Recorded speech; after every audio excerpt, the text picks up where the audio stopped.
We continue on the pregame show delivered by Del Mar College and joined now by everybody's favorite Whataburger Field celebrity, Ballpark Chuck. Joined now by the Hall of Famer Ironman Cal Ripken Jr. and Hooks manager Keith Bodie, ex-Pogo, joining us thanks to CPL Retail Energy, joined by a couple of Dallas Cowboys cheerleaders, Sydney and Emma. And guys, thanks for coming all the way down to Corpus Christi. What do you think of the ballpark so far?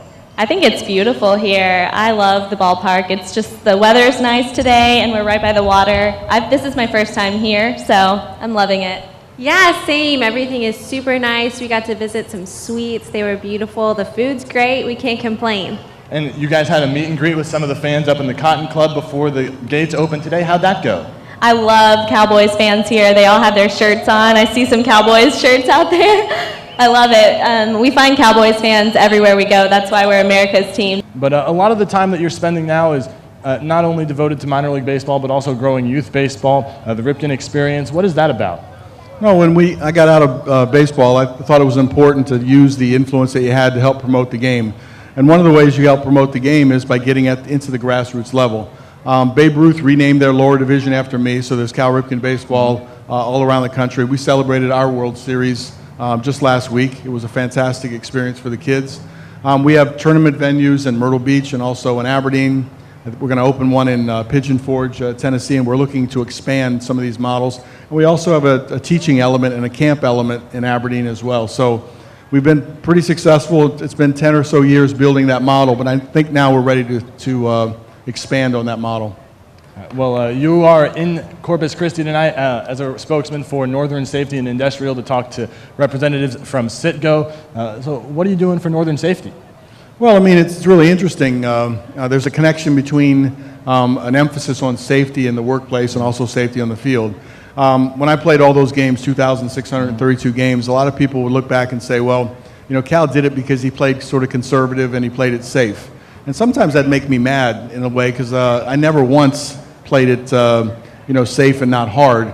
But I started to think about it. When you work and you play it safe, really you're playing it smart. So you're being aware of all the things that could happen. I mean, how high this railing is over here if you're a third baseman when you come over.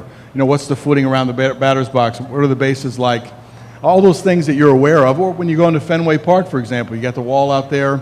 There's a lot of things that are different about that ballpark that you need to know about. And once you look at it and you're aware of it, then you're not surprised about how to play the game. So then you make smarter decisions. So I gave a presentation to Citgo today that really connected some of the same things that happen in baseball and happen in the workplace. Now, in your career, you obviously played the most games in a row of any player in history. What was the closest you ever came to not being in the starting lineup? Well, I mean, there was a bunch of injuries. You get hit by pitches. I think Jack Morris hit me in the elbow like the second game of the season, and it bothered me the whole year.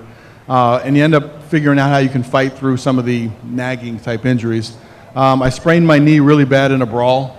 You know, Mike Messina hit Bill Hasselman. Bill Hasselman charged the mound. I came in to help Mike Messina, and I thought for a brief minute that I could stop the whole Seattle Mariners dugout from coming on top. And so I got my knee twisted in that brawl. But, things happen. But knock on wood, I guess I'm still pretty healthy, and I'm still pretty resilient. So my genes help me, each and every day to come out and physically be able to play. All right, Cal, well, thanks for the time, and we look forward to watching you throw out the first pitch tonight. Guys, first of all, what is ex-Pogo? Just extreme pogo sticks. It's like skateboarding, BMX. We kind of took the X for extreme, and it's freestyle tricks and acrobatic moves on giant pogo sticks. Now, and learning more about you guys, this is really kind of a worldwide sport now.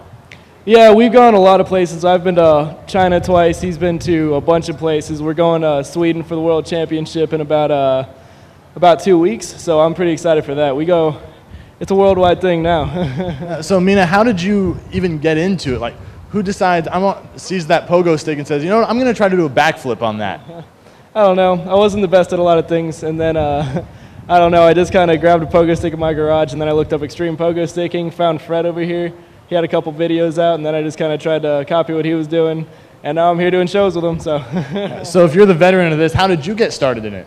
I just got a pogo stick when I was 8 years old for Christmas, so it was like a little dinky pogo stick, kind of fooled around on it, and then when I was in high school, they came out with a high-performance pogo stick, so it was just a natural fit. I got it, got really good on it, and then started touring around with the company that made the pogo sticks, and then that's kind of brings me to here. Any other extreme sports that you messed around with? I'm horrible at everything else. And we're going to have a little tutorial. Stacy's going to walk us through it, and Emma is going to teach me what to do. We'll see what happens. Okay, so the first thing is Emma's going to hand you her pom-poms, and we're going to show you one of our signature moves. We do it at every game, so feel free to learn it if you're out there. And we call it sexy hips. So I'll give you some room. So follow Emma. She's going to step out to the right with her left hand up. Now she's going to step to the left with her right hand up.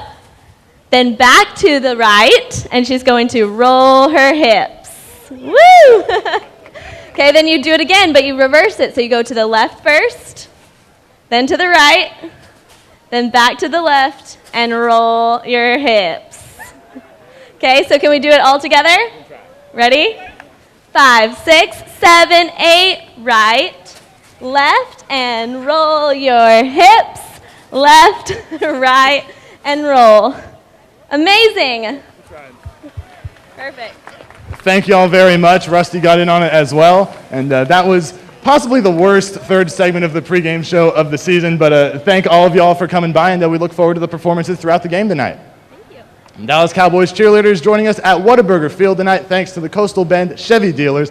Hooks and Rough Riders wrap up this homestand at 6:10. This has been the Hooks pregame show delivered by Del Mar College.